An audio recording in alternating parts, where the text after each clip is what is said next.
Are you in there, little fetus? In 9 months will you come greet us? I will buy you some Adidas. Hi. Hi. Oh, hi, Phoebe. We were just at the drugstore, so we got you a little present. Oh, whoa. It's a lollipop and a home pregnancy test. Hey, don't mix those up. You could really ruin that lollipop. So, you feel like taking a test? There's only one question. We were just at the drugstore, and we got you a present. It's a lollipop and another Friends episode of Spoilers. This is Chandler Bong Tribute Spoilers. Hey, guys. Again. Hey, Brett. Hey, Pappy. Hello. We're going to try to not make this too meta, but we got to get something out of the way. This is our second time recording this episode, and it's my fault. I'm like 99% sure we've only done this one other time in 500 episodes of Spoilers gone back to the well. I remember it too. It was like No Country for Old Men, wasn't it? Yeah, it was very early, and it was very manufactured sounding. Yeah, that's what I'm worried about. And we said we would never do it again, but for Chandler Bong, Brett, we got to. Yeah, just my Adobe Audition. I think I had something plugged in weird, but there's just like my audio is just unusable, and it was unusable in the Skype. I asked these guys, hey, this is such a classic episode of Friends. It's season 4, episode 12 of Friends. The title of the episode is the one with the embryos. And I think it's just such a good episode, and it's really towards the end of our Kathy Chronicles. We couldn't just skip it and go on to the next one. So I'm kind of glad we're here. I picked up a couple new things watching it again. My notes are like extra bolstered. I was kind of dreading this earlier today, boys, but I love this episode so much. I'm back in the game. How are you doing? I'm glad we're running it back. I was telling someone I'd rather put out a good sounding episode at this point than put out a shitty Skype recording one. So I think it's worth it. And you know, not to spoil our reviews, but we like this episode a lot. So might as well watch it again. We do. Hopefully we can kind of drop this whole shtick of us having recorded this. And I cannot promise that. I will bring that up many times. Last time we talked about, have you ever made a dumb bet? And I think that we'll revisit this question at some point in Spoilers with maybe a different group of guys. So I changed the opening question this time around with the embryos. I want to ask you guys, have you ever made up a game? So I didn't give you guys much time to prepare. I'll go first. I, of course, based this question off of Ross basically inventing a game to decide this bet in this episode.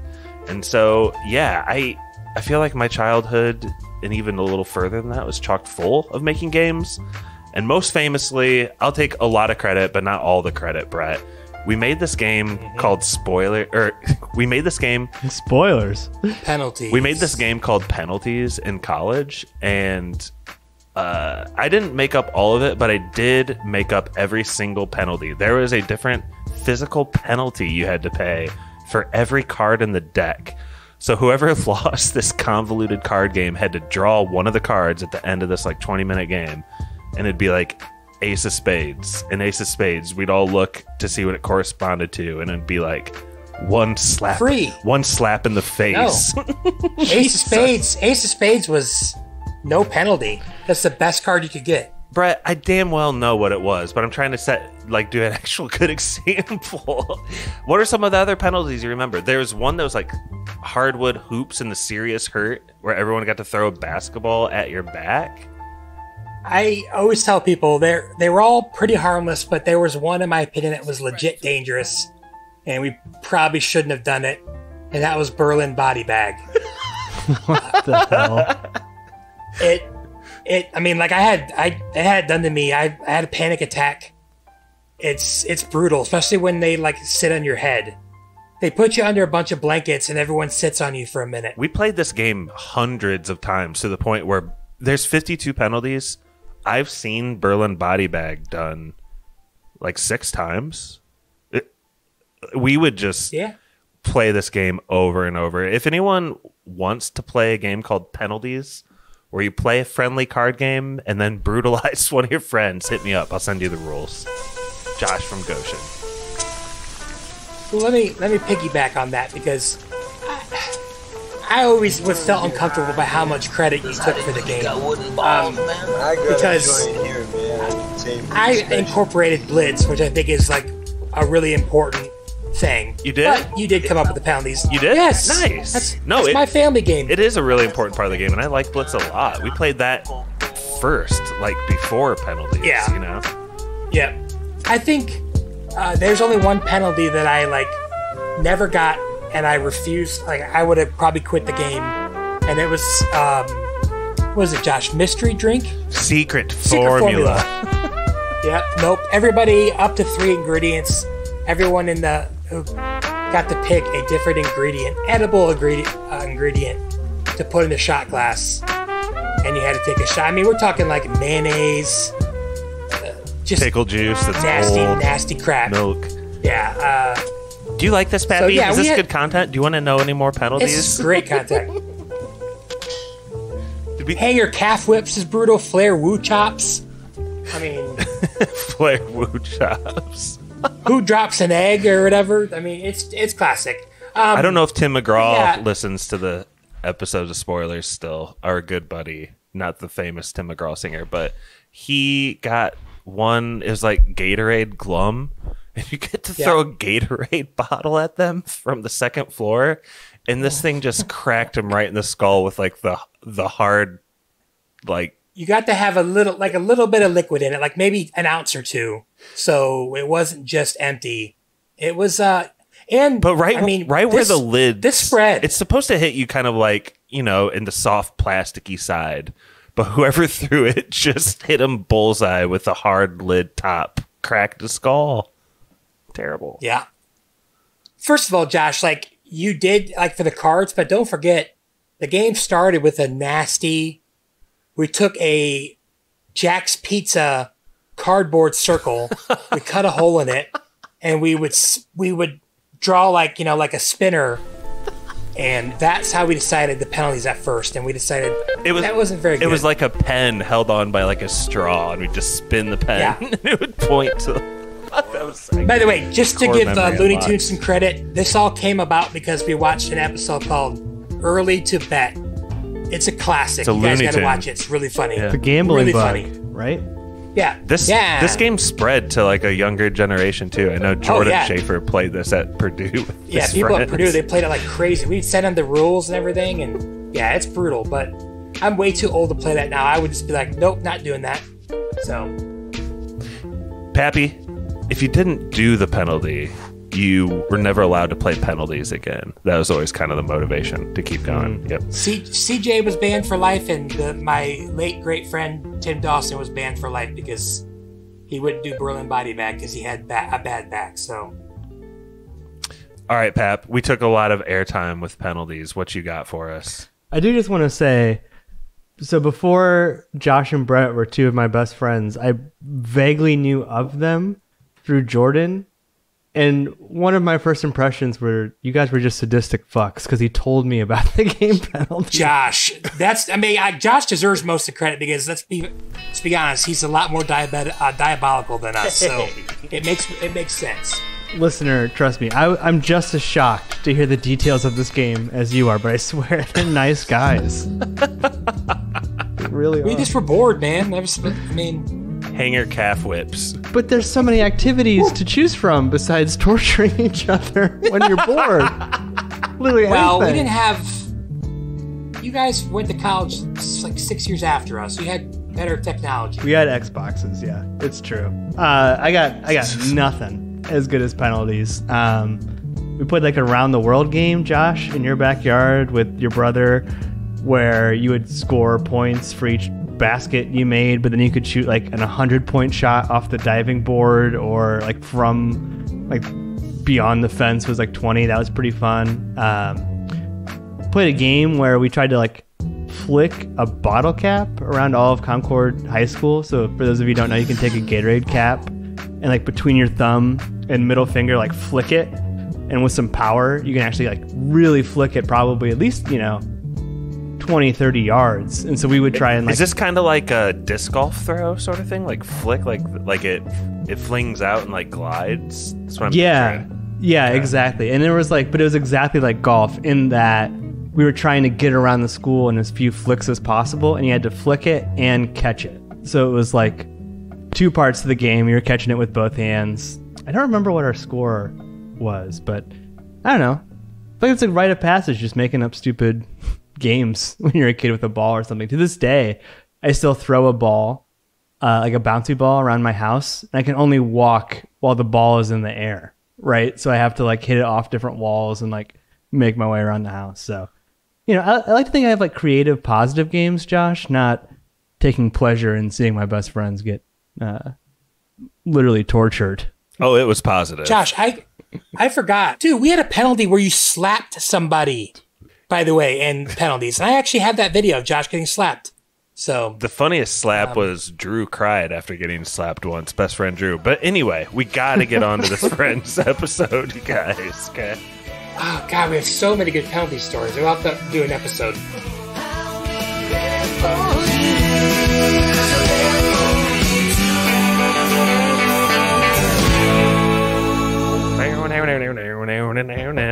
All right. The cold open of this episode of Friends really does a good job of setting into motion all the events that'll take place, including why there's even a bet in the first place. Pappy, do you want to take us into the episode proper?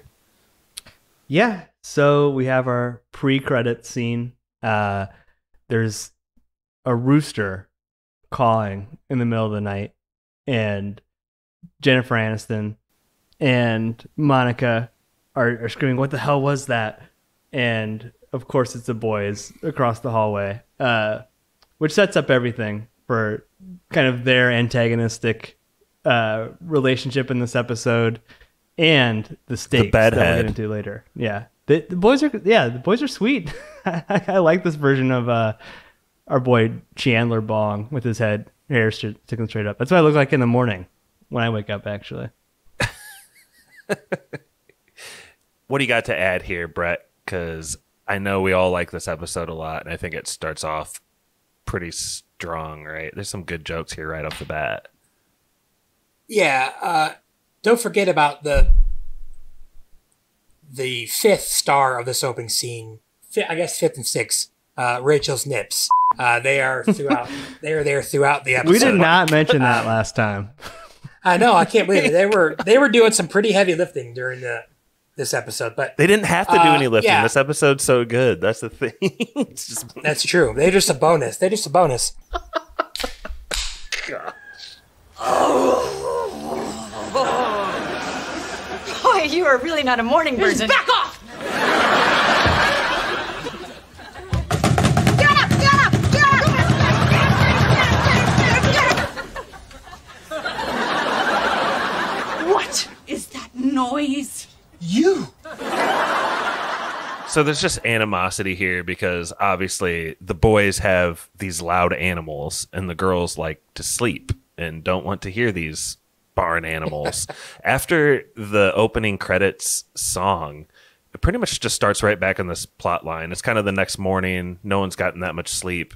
Phoebe's explaining to the boys that like you shouldn't have animals like that in an apartment, which is like... Yeah, it's a really good point. But that's not really the point of this Act 1 and like what we're setting up here in the episode. How big are Phoebe's uterus walls, Pap? Oh, they're thick. They're nice and thick. Don't you worry. Thick enough. There's 2 different plots, right? There's the really exciting one and then the Phoebe one. The Phoebe one's got a lot of heart to it. I'll say that. Heart, soul. Mm-hmm. And she's off to go to the doctor to get implanted. This starts a little like mini arc in this episode where Chandler's being pervy towards the girls. It seems to be something that crops up every once in a while for his character in general, but he says he wants to like check Phoebe's uterus wall and he wants to check Monica's underwear. Like, I could check that for you. What if Phoebe says yes? Like, go ahead and do that. Like, where does the episode go from there? Yeah, dude, do it. Yeah, let's call him out. I don't know. Joey's usually more the pervy one. Chandler's extra horny. Do you think when they do it for Chandler, Pappy said something a couple episodes ago that kind of stuck with me. When they do this with Chandler specifically, it feels like it's the not gays thing. Like, remember, he's straight. He likes women's underwear. Because it's not that funny. Just try to be a good friend, Josh. He's just kind of a horny dude. Yeah. And like probably reading too much into it. The dynamic of the friends is they're just friends. You know what I mean? Like, I don't know. I feel like I could make a joke like on that level with you guys. You know, I don't know. It's like it shows a very close sign of affection to say something like that. I agree. Well, all this underpants talk gets the gang realizing that they want to know who knows who better, the boys or the girls. Good luck. Good luck. And I'm still right. So not true. What? She's mad because I know today's her laundry day, and that means she's wearing her old lady underpants.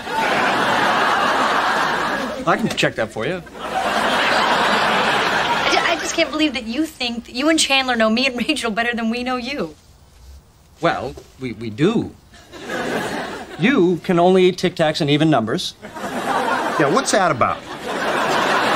And you, Ross, I believe if you check Rachel's bag, you will find a half-eaten box of cookies in there. You're good. We get our first major Ross action here, Brett, right? Because he is going to be the rule meister. Do you want to tell the little origin story a little bit about how Ross nabs this role? Oh, well, yeah. So first they do a little competition and the boys win. And then they want real questions. So they're like, Ross will do it. And he's like, oh, it's not like I have a job or a son. I'm like, oh, well, ask Phoebe. He goes, no, I want to play. And then, as we mentioned in podcasts that wasn't, like, Ross knows these people really well. Or else he wouldn't be able to be the maestro of this game. So, and he just takes a couple hours and gets all these questions, and it's really, really well done, really professional looking, and it's a great vibe with all the cardboard cutout stuff and the colors. It's really nice. Talk a little bit more though about Ross's like central role. Last time we recorded this, you said some really cool stuff about kind of like why he knows the most about everyone and why that makes sense. I thought that was really good. Oh yeah.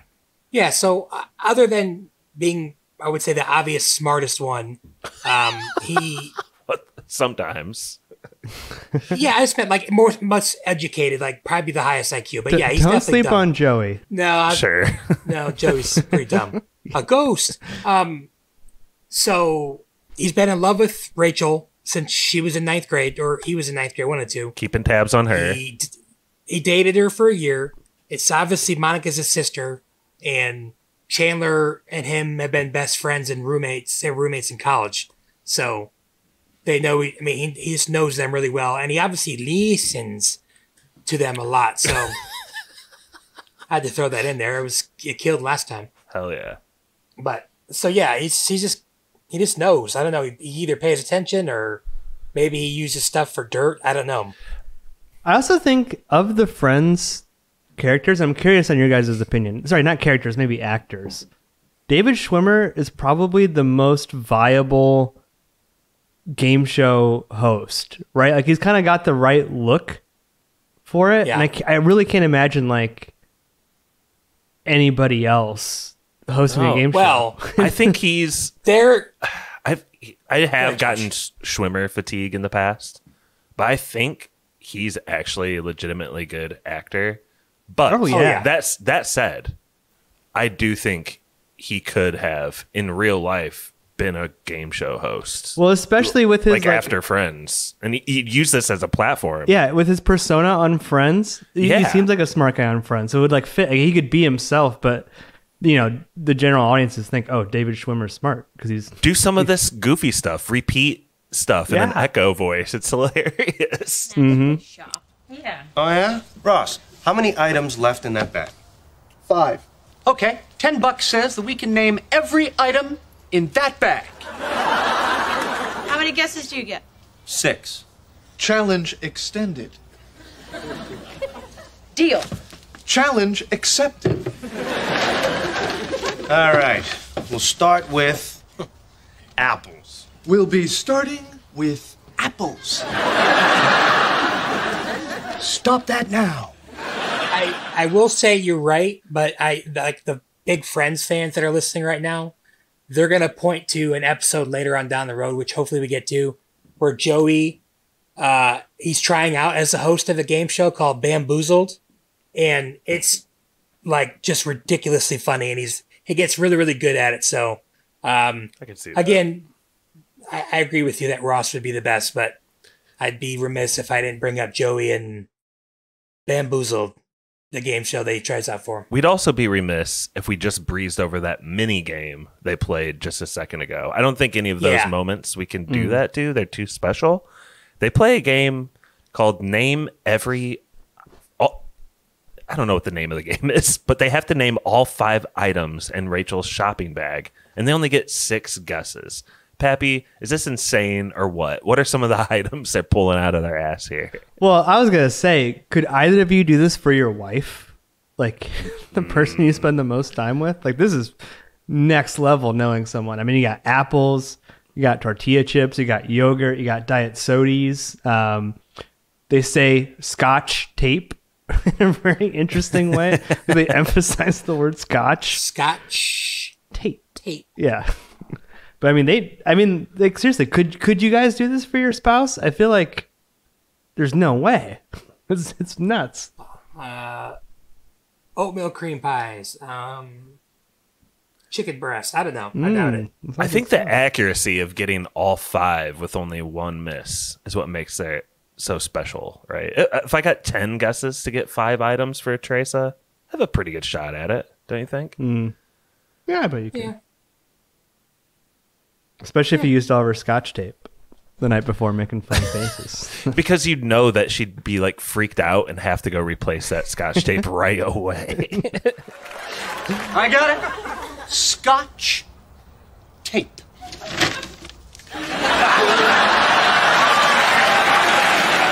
How did you know she would buy scotch tape? Well, we used up theirs last night making scary faces. All right, $10. Fork it over.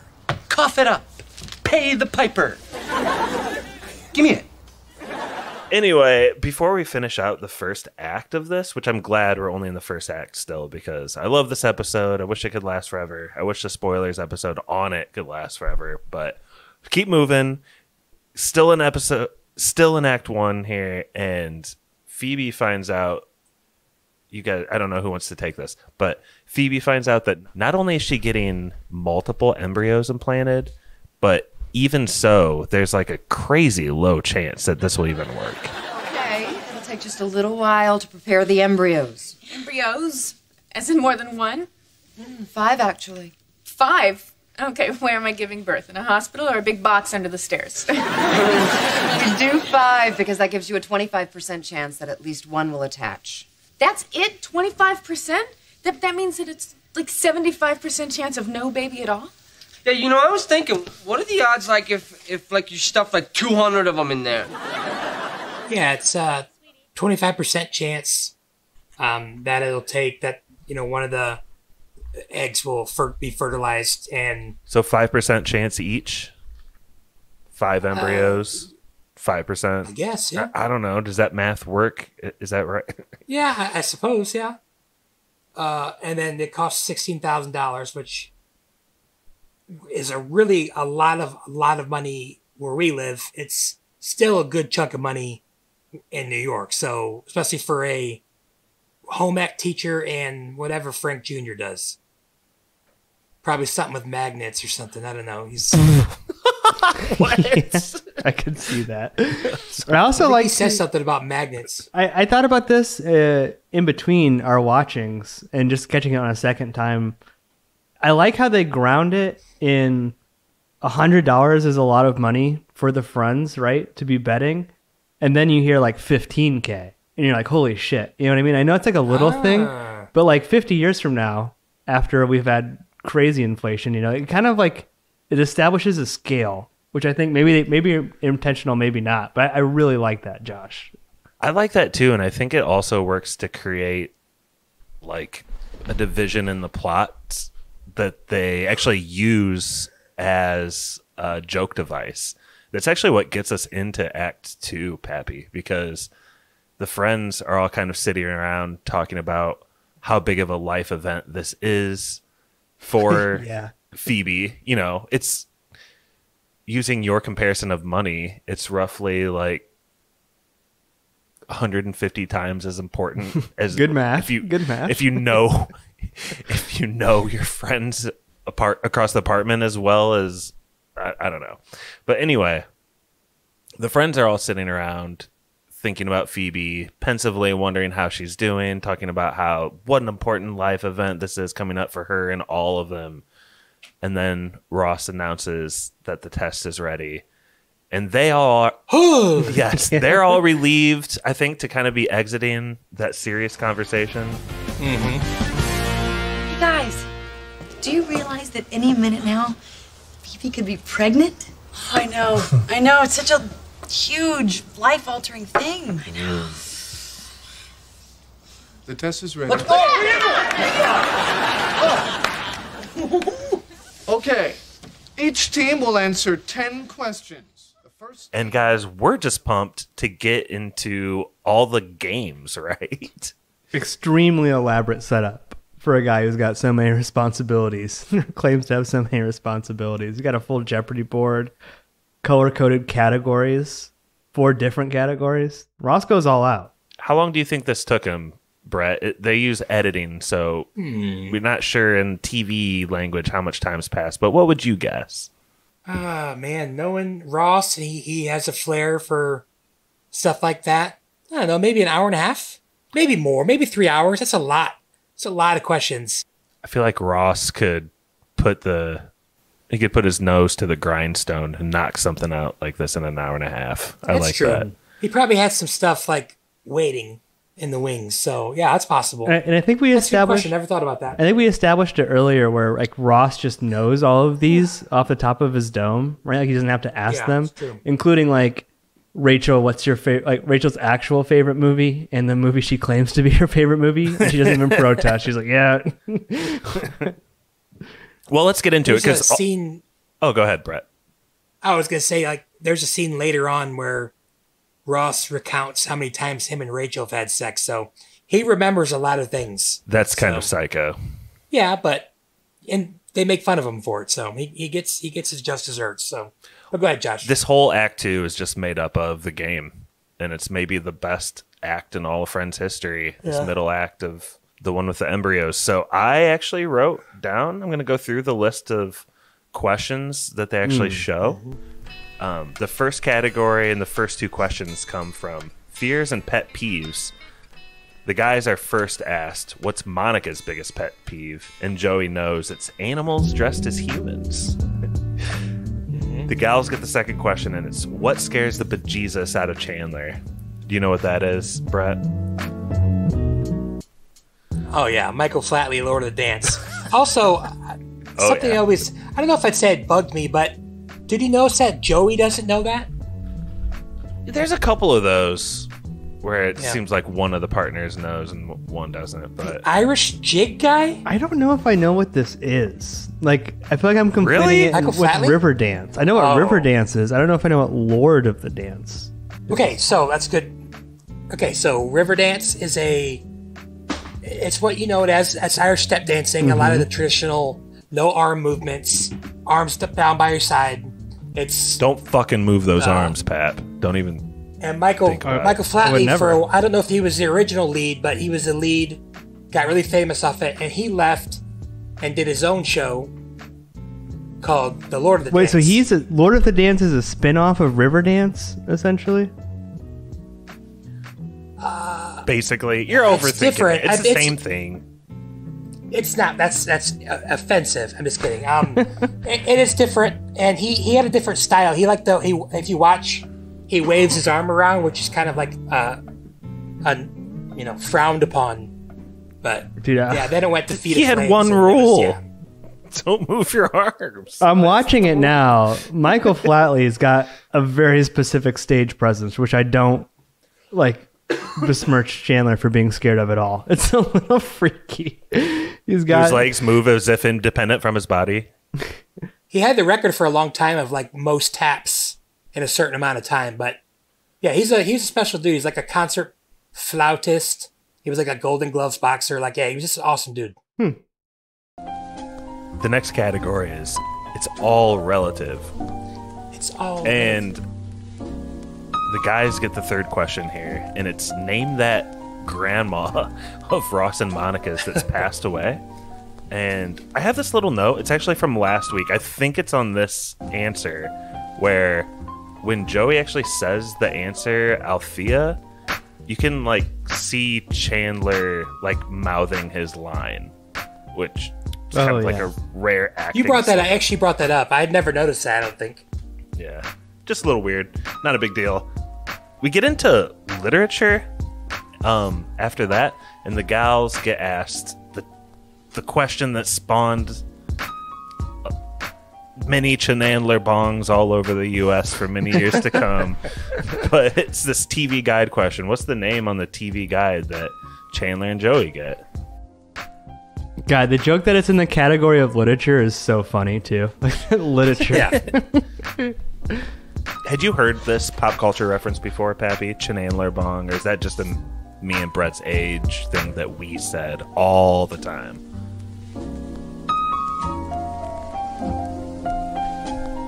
Pap? Did we lose Pap? I think he's been having some headphone problems. But we said that all the time, right, Brett? Oh, yeah. There might even, they might even have been named certain things after that, yeah. Not me, but... Okay, so the episode takes a little sidetrack here, and we're still in Act 2, but we have a little quick monologue with Phoebe talking to the embryos. I knew that! Rachel, use your head! Actually, it's Miss Chandler Bond.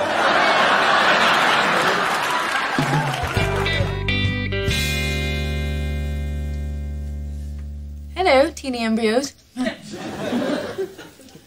I'm Phoebe Buffet. Hi. I'm hoping to be your uterus for the next 9 months. You should know that we're doing this for Frank and Alice. Really quick, Brett, you like it? Anything good you want to point out? She's just talking to the embryos, and she tells them, next time you see me, I'll probably be screaming, but don't worry, I'll be fine, or whatever. Great. Something like that. This is where we need Pat, because Pat loved the heart of Phoebe in this.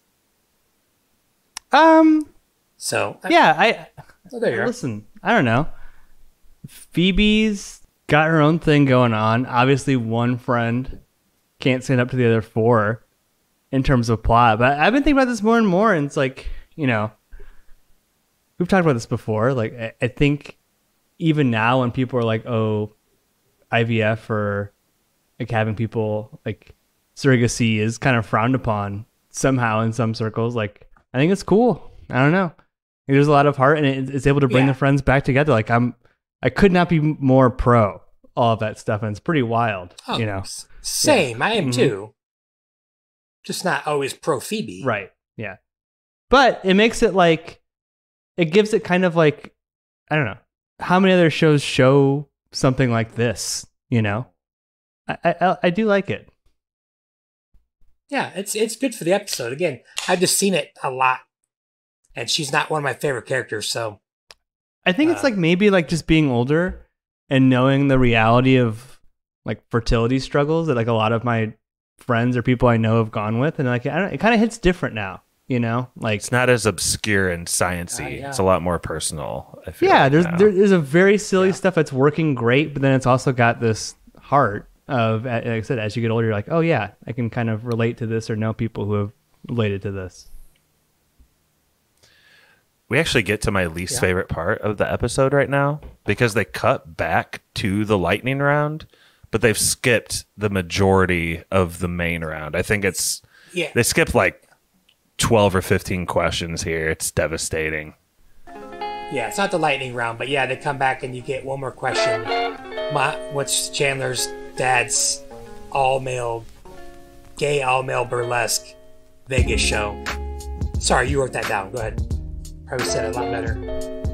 No, and it is. You had written the questions down. I didn't want to step on that. I couldn't remember. Well, what's the answer? You already said the question. What's the name of Chandler's dad's Vegas show? Viva Las Vegas. And we get to see that later on in the show.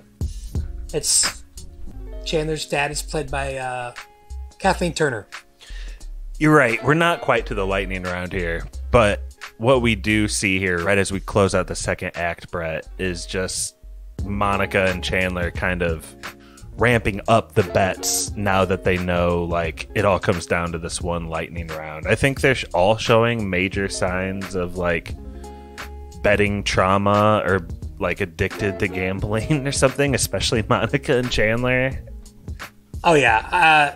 And also, I don't think we mentioned it last time. There's always a funny question that I think, a funny line that I think some of us said. He's like, oh, I majored in lightning round. She's like, you want to bet?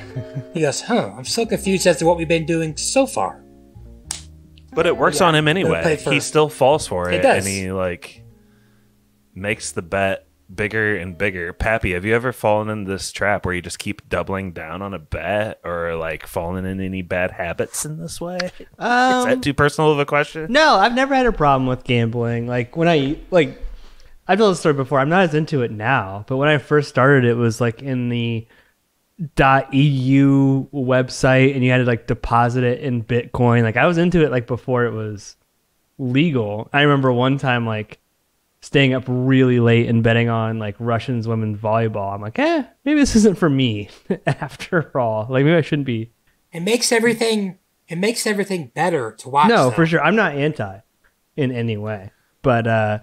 Oh, yeah. But yeah, raises the stakes. I do love that, though. And especially that it's like Monica and Chandler, like, really driving the other two into this. They kind of have a similar personality.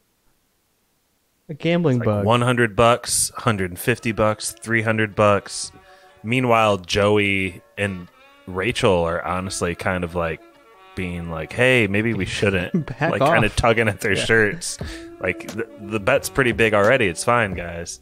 But what, are you scared? No. I know everyone knows this, but just for the listener, I just got to say it like straight out. They decide to change it from a monetary bet, and now it's going to be if the boys lose, they have to get rid of the duck and the chick. The chick.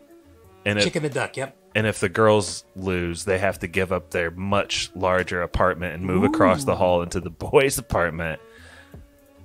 Whew, what a big bet. And, you know, it's one thing to risk your apartment and move into a smaller place, but it's another thing to, like, demand that your, like, best friends give away their pets. Like, they're not offering any suggestions here. It's kind of dark, don't you guys think? And, yeah, especially since Rachel gets really dark here because she's like throwing the duck too. Joey goes, "What did he ever do?" She goes, "He gets the other one all riled up." Yeah, which that doesn't even make sense logically because if you got rid of the chick, definitely you don't like the duck wouldn't be riling it up because it wouldn't be there.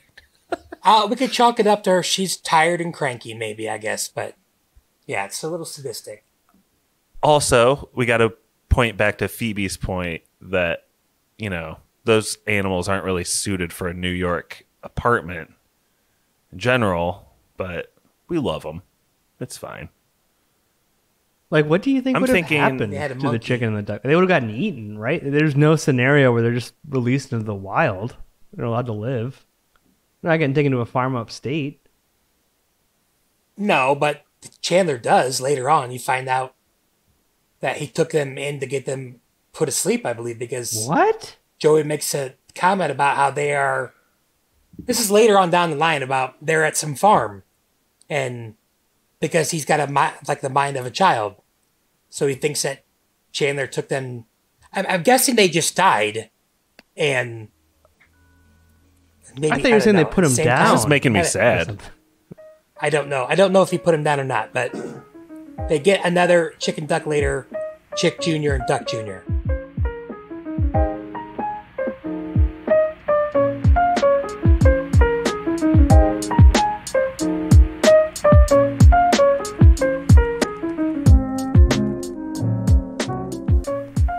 I think as we get into Act 3, the lightning round is so special.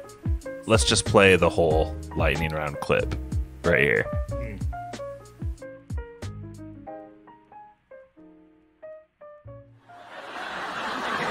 Now, what was Monica's nickname when she was a field hockey goalie? Big fat goalie. Correct. Rachel claims this is her favorite movie. Dangerous Liaisons. Correct. Her actual favorite movie is... Weekend at Bernie's. Correct. In what part of her body did Monica get a pencil stuck at age 14? Oh! You know! Her ear! All right, Monica categorizes her towels. How many categories are there? Everyday use. Fancy. Guest. Fancy guest. 2 seconds. 11? 11. Unbelievable. 11 is correct. Right. That's 4 for the guys. Ladies, you're up. All right, come on. Oh. 30 seconds on the clock. 5 correct questions wins the game. The lightning round begins now. What is Joey's favorite food? Sandwiches. Correct. Chandler was how old when he first touched a girl's breast? 14? No, 19. Thanks, man. Joey had an imaginary childhood friend. His name was... Maurice. Correct. His profession was... Oh, Space Cowboy. Correct. What is Chandler Bing's job? Oh, gosh. This has something to do with numbers and processing. Well, he carries a briefcase. 10 seconds. You need this or you lose the game. It has something to do with transponding. Oh, he's a transponster. That's not even a word. Oh, no, I can get this. Oh,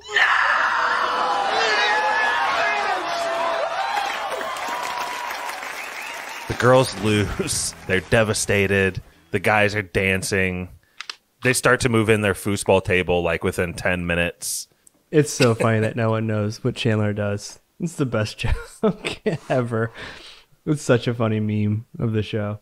Yeah, everyone knows he does statistical analysis and data reconfiguration. Do you guys feel like you relate to that or like know people that relate to that? Because it's like... Actually, what's funny is best friend Drew and I have talked about our jobs before, and he's literally said to me before, I have absolutely no idea what you do. And I have absolutely no idea what he does. I have no idea what Brett does at all.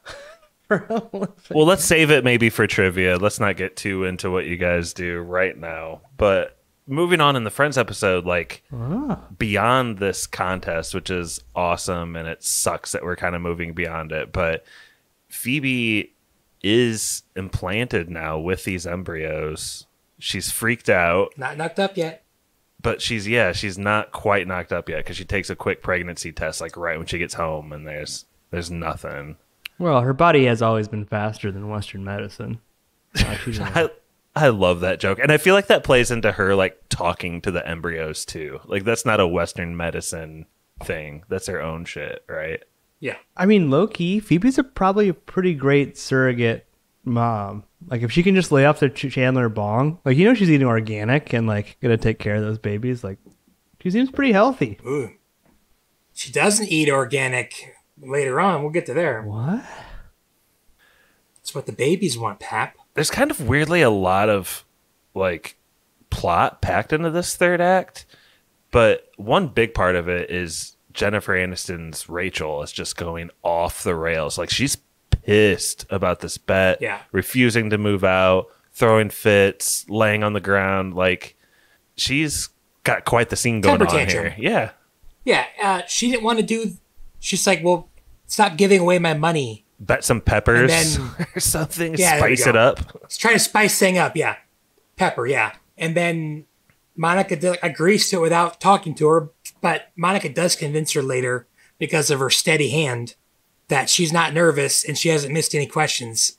And this is where Rachel can be mad at herself. She believed her and actually okayed the bet. So with her being shady later, that's bullcrap because she actually did make the bet. You made the bet. When you make the bet. When she's getting all pissed, it leads to one of my favorite lines where Monica just straight up tells her, if it makes you feel any better, this is all your fault. Because Rachel did miss like the most questions, to be honest. But it's so weird that Rachel's the one protesting because it was Monica's apartment first. Yeah. Right? I know that always bugs me. And yeah, there's a couple storylines like that during the show. Yeah, it's Monica's apartment. Her name's, well, I don't know if her name's on the lease, but it's definitely her apartment. No! Put that box down! We are not going anywhere! This is my apartment, and I like it! This is a girl's apartment! That is a boy's apartment! It's dirty, and it smells! It's pretty! It's so pretty! Pappy, friend. Yeah. We're just friends doing episodes on Friends. That's true. Take us home. Tell us about Frank and Alice coming over and giving some lollipops and everything. Yeah. The episode definitely crescendos because you have the two plots coming together. That's probably, again, like why this works so well. It's a very contained story, two stories that come together. But the friends' conflict, Rachel's temper tantrum, has escalated into like her like saying she's not going to move out and being all pissed. And Giovanni Ribisi and Kitty, what are their real names? Frank and Alice in the show? Frank and Alice, yeah. Come over and they have a lollipop and a pregnancy test. Got to make sure you pee on the right one. But Giovanni Ribisi's sister is going to have his baby. And he's so excited. One of the best lines of the whole episode. And that's why I really like this episode. And even like Phoebe's involvement is like, it's used to break the tension of the A story, right? Like it works out perfectly. Then they're all friends again. Yeah. I'm getting Frank Costanza vibes from Giovanni with the stance and like the way he's shouting. So yeah. I don't know. It's good stuff. He's pretty dumb though. Like he's even dumber than Costanza. They're both Frank? Interesting. Interesting. Hey, we'd still be living here if you hadn't gotten the question wrong. What was this stupid, unfair question? Don't blame the questions. Would you all stop yelling in our apartment? You are ruining moving day for us. Will you stop calling it your apartment? It is our No, apartment. it's not. It's living here. You guys, you're gonna have a baby. They're gonna have a baby.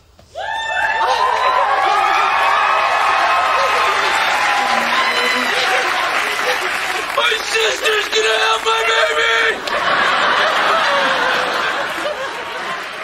I think I mentioned this previous when we talked about this before, boys, but the timing of when the friends are arguing and really starting to get like pissed off at each other and all that tension is broke by the news that the pregnancy's stuck. That really works. It's one of those like things where a TV show really shifts the gears of emotions and kind of plays with your heartstrings to good effect. It's really good stuff. Yeah, and I mentioned this last time too. I think it become one of the, I wouldn't say iconic, but more well-known shots of Friends is when they come in and they're like riding that big white Greyhound and, you know, Chandler's got to eat a sandwich and it's just, it's classic. It's all the clip shows had that for sure. Mm-hmm. Yeah. And there's like implications to the future episodes here, right? Like Phoebe's pregnant, the apartments have switched. Like it's kind of like things are going to change a little bit in the short term. Like you couldn't just watch this in isolation, like as impact the other episodes, which I think the is, chicks reaching adolescence. Mm-hmm. Yeah, everything's changing. Booster. Yeah. Guys, I cannot wait until we get to trivia because last time when we recorded this episode, we did a Chat GPT based trivia. And boys, awesome too. You did well, but guess what? Yeah. I rewrote this shit myself this time. It's personal. It's all relative. We'll get to that in just a little bit. But before that, we got a few things to knock out. There's a quick epilogue on the end of this episode where Monica and Rachel are sad. There's like a rat in a drawer. And then similarly to how Rachel screams, Joey screams because he realizes how big his closet is now. Good for Joey. What is it? Did you see the size of the closets? I can't believe we live here. We're out of the episode proper. It's a great freaking episode. Let's rate and give this thing a yes or no. I have some final thoughts, if you don't mind. Yeah, please. I do too. Okay, so first of all, we didn't mention it last time. One of the rare episodes, I believe, where they're never in Central Perk. So one of my dad's favorite lines was when Frank Jr. earlier says, "Why don't you just get drunk?" It worked for a lot of girls in my high school. That's a good one. I don't know if we said it, but like when Joey says Nana, and Chandler goes, "She has a name." So Stop That Now is a classic. This was number 21 in TV Guide's Top 100 TV Episodes. And this is something that always bothered me, especially as someone who's got a lot of idiosyncrasies. She eats her Tic Tacs in even numbers. I just have a hard time believing that she would have an odd number of towel types. But, okay, I guess that's how it works. But, usually you don't have multiple things all over like a spectrum. But, hey, it's a small little thing. And that's all I got. And Quentin M., Pappy's coming for you. Mm-hmm. Don't forget it.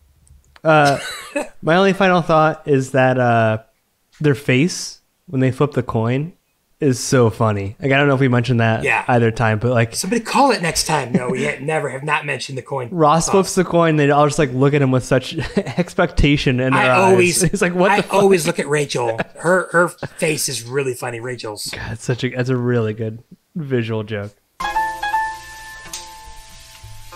My one last note, if we're going to do final thoughts, is there's this one little part where the guys had just done the lightning round and they're going to sit back on the couch, and the girls are getting off the couch to go do the lightning round, so they kind of pass each other and they start doing that like thing where they hit their fists together, like the fuck you thing. Rachel says "ope" when they stand up and they're kind of like face to face.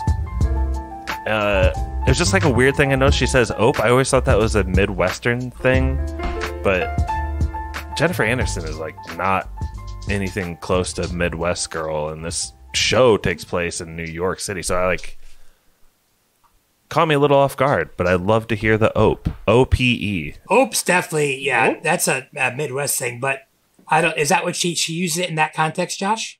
That's 4 for the guys. Ladies, you're up. All right, come on.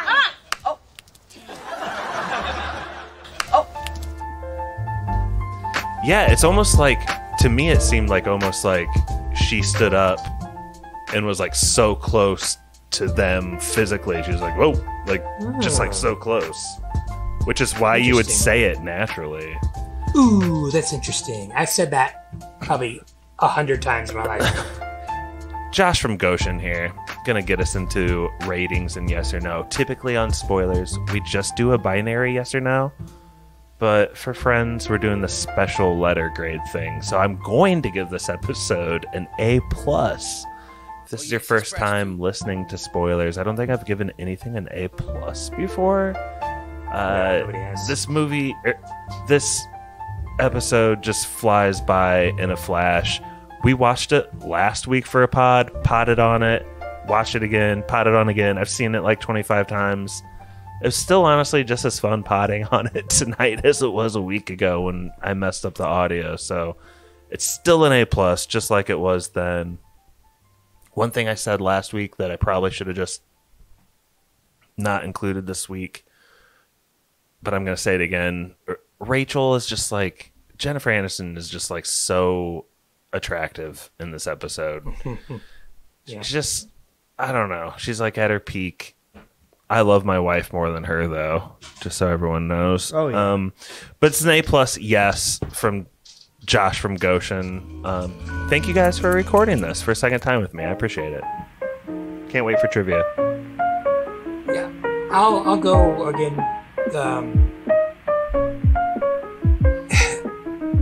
I was worried about this re-recording this because I actually did not watch it again. And at the beginning, I was just kind of like in a mood, and I was like, this is not, it's not going to work. But like, as soon as we started talking about it, it like got me there, and I thought it was, I got into it, and it's fun and funny. So yeah, I'm glad we redid it. Yeah, this is probably the best episode they have, or at least right up there. The one I've seen the most. It's an A+ for me. It's about as good an episode as you can get, and yeah, so A+ and a hard yes for this episode.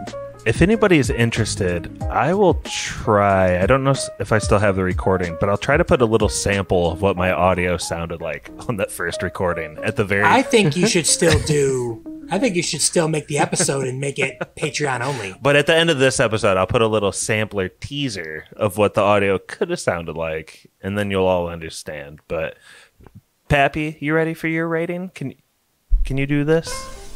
Oh yeah. Okay, real quick, what timestamp are you guys at for your recording? 52:12. Hey, you want to get high, man? That's how they do. They got wooden balls, man. I got a joint here, man. I can take for the special occasion. You're fine. Oh, yeah. I'll match that up. It's no big deal. Oh yeah, this is Pappy. Last time I gave us an A-, I think A. I'm right in that range. An A, and then I gave you crap. Yeah. An A. I mean, like, I don't know. I don't give A+ for anything, but no, I understand. This is a hard A. Classic episode of TV. And even now, like rewatching it, like I said, I think I really do appreciate Phoebe's plotline with the like fertility struggles and like stepping up and doing that, and the pressure that's put on her with like one of the goofiest, silliest, best like comedic A plots of a sitcom I've ever seen. Like legendary NBC comedy stuff on this episode. I think it probably is the curse of mentioning Quentin Morton, though. I tried not to do it on this episode, and I think we might have good audio, but we'll see. But Quentin Morton, I'm coming for you. But hard yes. A, solid A. Oh boy. So, Hap, and like for younger audiences, I don't know how young our audience is, but Josh, you remember this. Around this time, I don't know if there's ever been a bigger time block in, at least in the 90s, than Thursday night. Do you remember, Josh? Seinfeld. It was 8, 8:30, 9, and 9:30. It was like all the best shows were there. Big monster shows. Yeah, it was Friends, Seinfeld, I think Frasier. ER. And then ER might have been after for sure. Yeah. Oh my God, I forgot about ER. And then like there were shows that kind of came in, like Mad About You, I think might have been in there. And that's why I wanted to mention this. Like, people sleep on how huge NBC Thursday night comedies have been, and just like NBC comedy sitcoms in general, right? Like The Office, Seinfeld, Friends, Parks and Rec, is that them? Parks and Rec,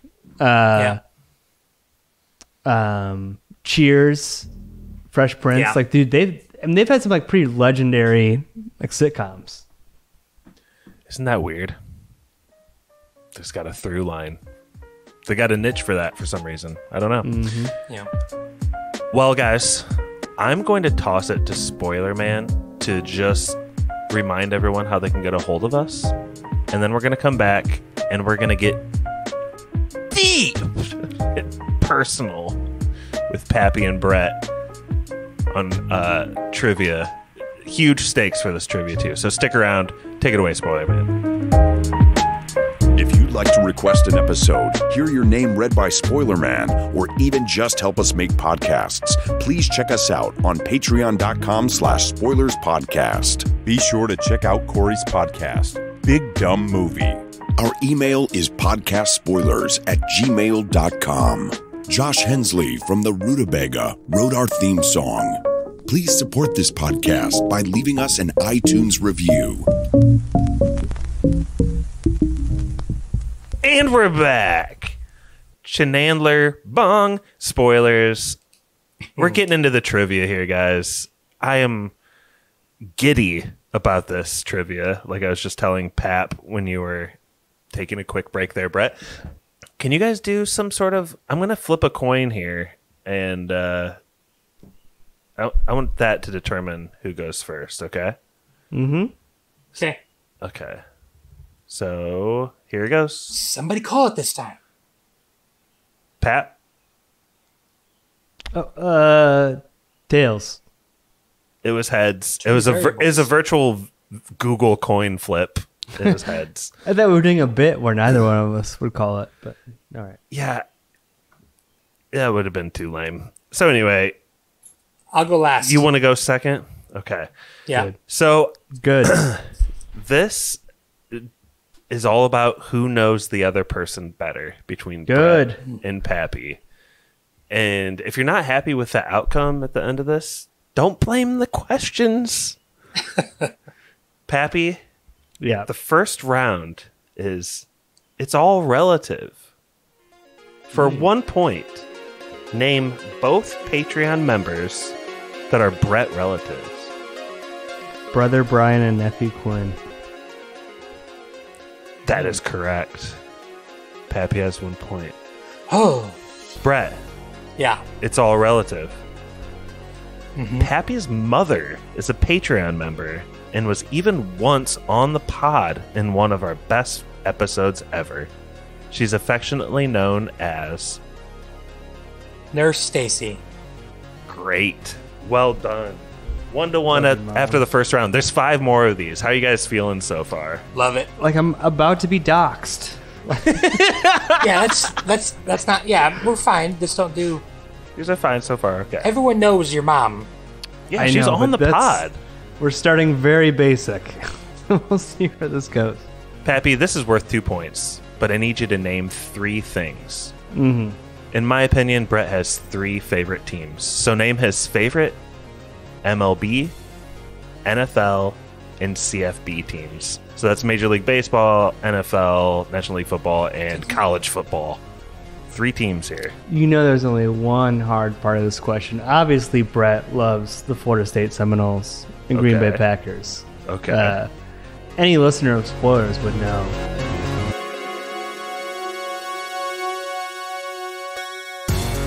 Low be anyone who wants to hear Brett on an episode if either of those teams play on the night we record, because you're not going to get a Brett. I have before, though.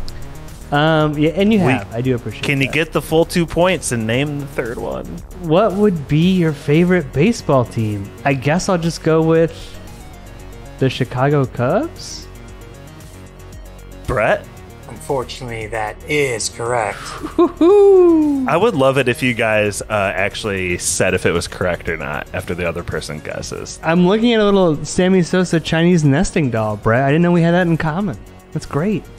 Russian I nesting used to boast that I used to either watch or listen to over 100 Cubs games a year, but, you know, you get married and I got to have my football. I don't want to, flood my wife with how crazy I am, so some things had to drop out. And I mean, I still follow him, obviously, but I just don't get to watch him as much. So, Josh, did you reach out to my sister and ask her questions? No. What? He's just the Ross. Because she asked me yesterday what my favorite sports team was. No, I knew all those. Oh, okay. Yeah, of course you did. There's one question on this All right. list that I did reach out for, but it wasn't to your sister, and we'll get to that when we get to it. But Okay. Brett, you're down 3-1, but it is your turn for a 2-point question. And here it is. Pappy grew up in this Concord East Side neighborhood on the southwest side of Elkhart, Indiana. Oh no. Jesus, dude. You said East Side? Well, you don't live there anymore, Pappy.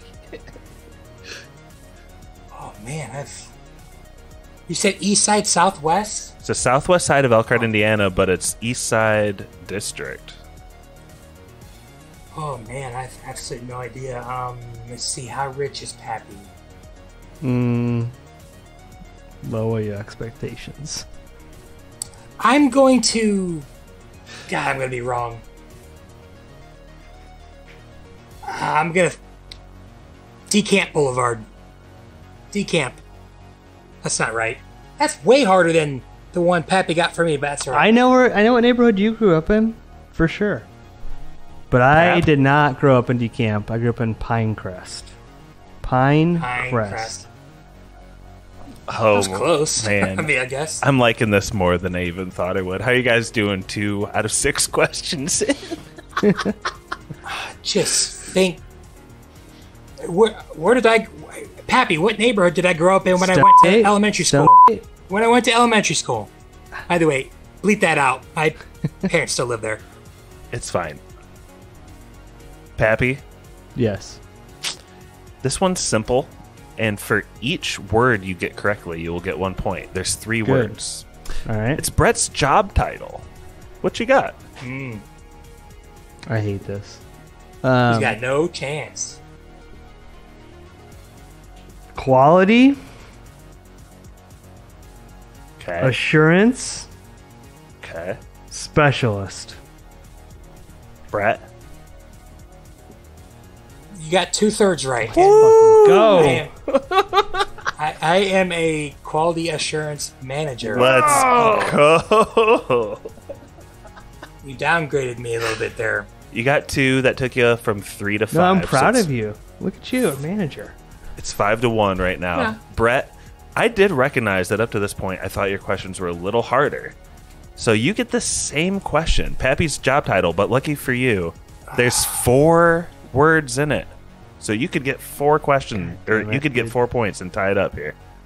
I don't think so. Do I have to actually guess it in order? Kind of like guess words. I think you got 4 guesses of words you can do. Okay, my first guess is data. Okay. I'll say analyst. Okay.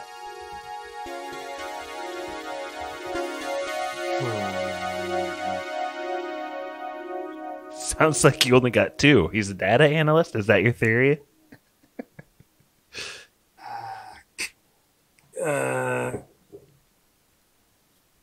Computer? Okay. And I'm going to hedge my bets and say analysis. Pappy. Did I get any right? Did you get 1 or 2? Principal, business, relationship, analyst? I think you only got Yeah, I got 1. 2. Just analyst. I didn't say business. Oh, I meant to say business. You didn't say Oh, business. Brett. It's fine. There's still more questions, and the points are ramping up. Question 4. Pappy, this is you. Also, my job title is podcaster, by the way. I mean, we make a full-time living off Patreon. Go ahead. Is it 5-2, Josh? It's 5-2, but don't interrupt this joke. Pew, pew, pew, pew, pew, pew. It's a traumatic event round. Jesus Christ, dude. That's okay. Pappy. Yeah. When just small, naive children, Brother Brian broke his arm and collarbone when he fell off a blank right in front of poor young Brett's eyes. I have no idea, but let's see. And the rest of his family. It's worth 3 points.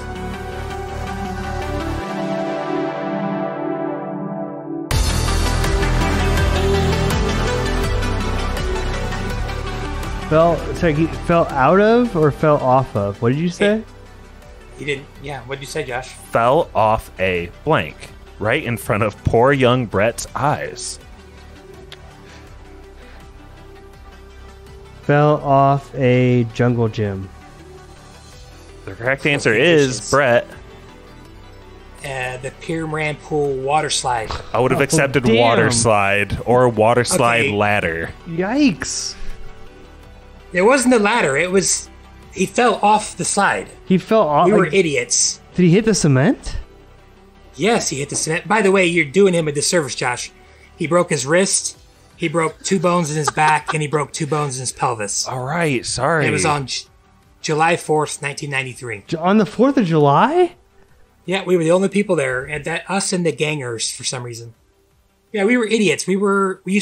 Us and the lifeguards, we used to climb up the slide, like walk up it, and Brian was on the straightaway, and Brooke was on the straightaway with my sister, and she fell. She slid And Brian, who is a very smart person, Brian, you're very smart. He did something very stupid.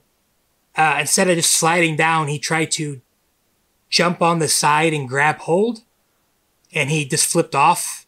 Oof. And yeah, it was about 25 feet. He landed on cement. Oof. Good God. Yeah, it was a rough day. I mean, I'm okay talking about it now, but yeah, it was a rough day. Well, Brett, for 3 points, Pappy's traumatic event round. Are you ready for this one? Ooh, yeah, I guess. Okay. When Pappy was newly 19, his college roommate moved out. Pappy, quote, cried, knowing it would never be the same again. Name that roommate for 3 points. Oh, dang. 19? Is that the age you first touched a female breast?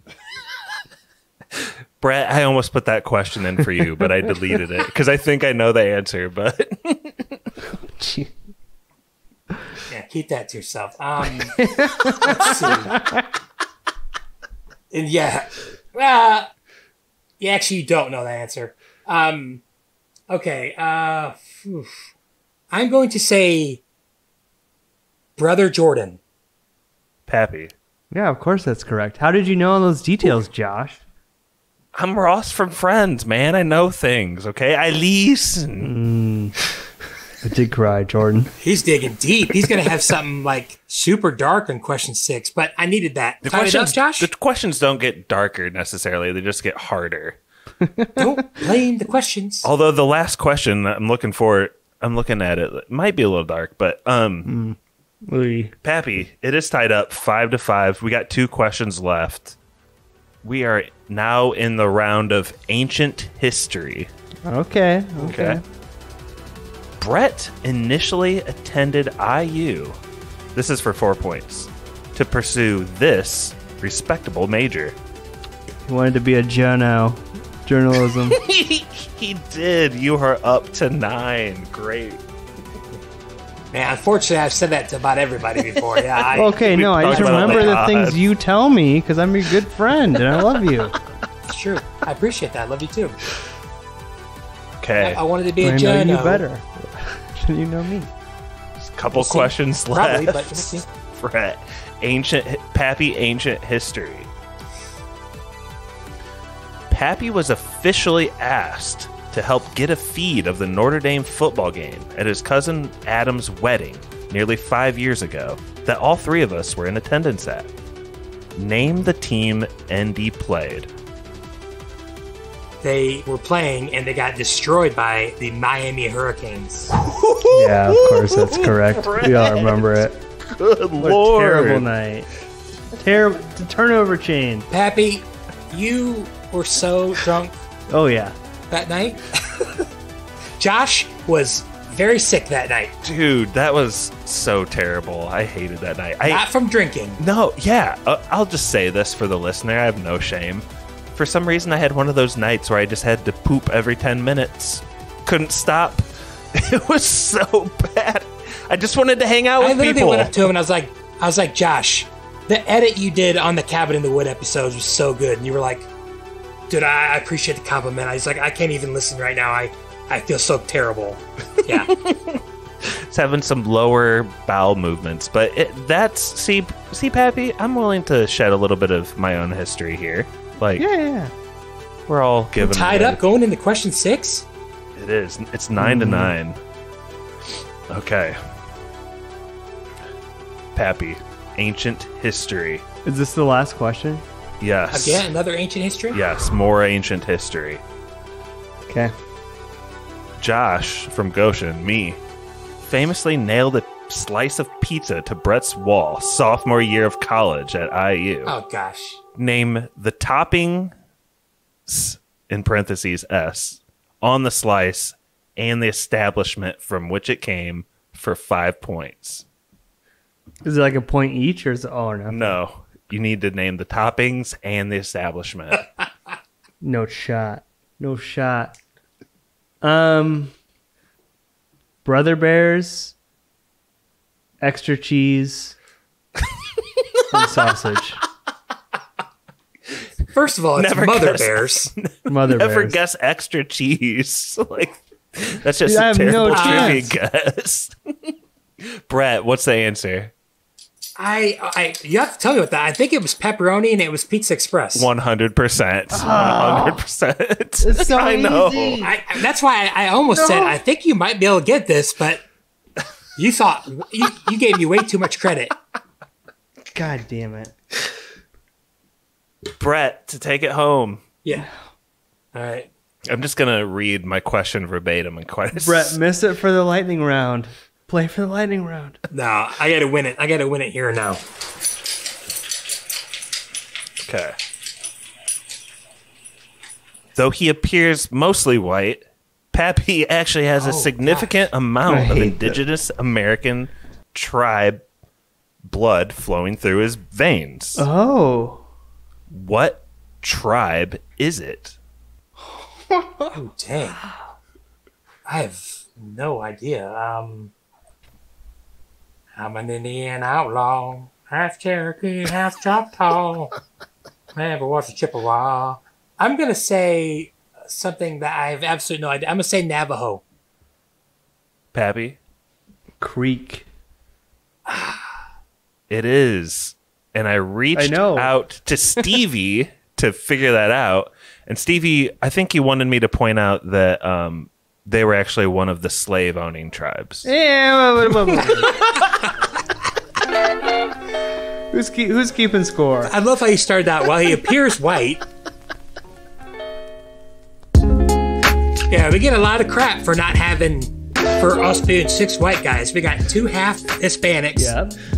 Whatever Pappy is, and Corey is Japanese. Like borderline half Japanese. Yes. Yes, I'm as white as they come. Josh and I both got a lot of German and probably Irish in us. You're a proud Lord of the Dance Irish, though. Very discriminated I'm a very proud Irish. Yeah. Listen, listener, if you want a lightning round, come listen to the next Friends episode that we do. But for now, I'm going to declare myself the winner. I had so much fun digging into your that was amazing. past. As long as it doesn't get too nasty, we should do this all the time. That was good. That was really fun, boys. Thanks for being good sports and being able to laugh at yourselves. Not everyone can do that. Also, thank you for everyone listening. This is Friends Spoilers. We're going to dip back into a couple movie episodes, but we'll definitely have some more episodes of Friends coming up in the feed soon. But that's all for tonight. That was Spoilers.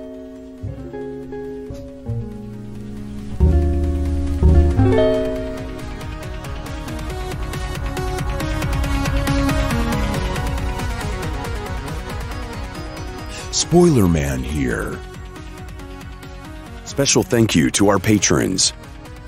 Matt Troll, You know, they want you so much. Brother Brian, And I promise that I'll keep you safe and warm until, you're ready to have them take you home. Nephew Quinn, We'll take literature! Name that grandmother. Nurse Stacy, Nick, Each team will answer 10 questions. The first team to answer the most questions wins. the Wolf, 14? No, 19. Thanks, man. The chick, she's the Meg, going through some changes. Gale, Space Cowboy! PK, You can't guess what color my tonsils are. Spencer, I've not missed one question the whole game. I own this game. Barky 420, Her ear! Swole, You can't just ignore the bet. Sebastian, It's a bet. You bet on a bet, and if you lose the bet.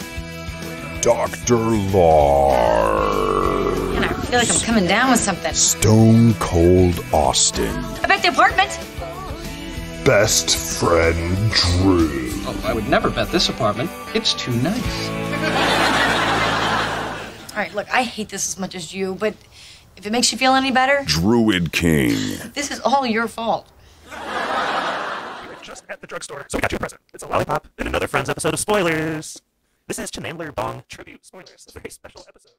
I'm going to go pee real quick, all right? Yeah.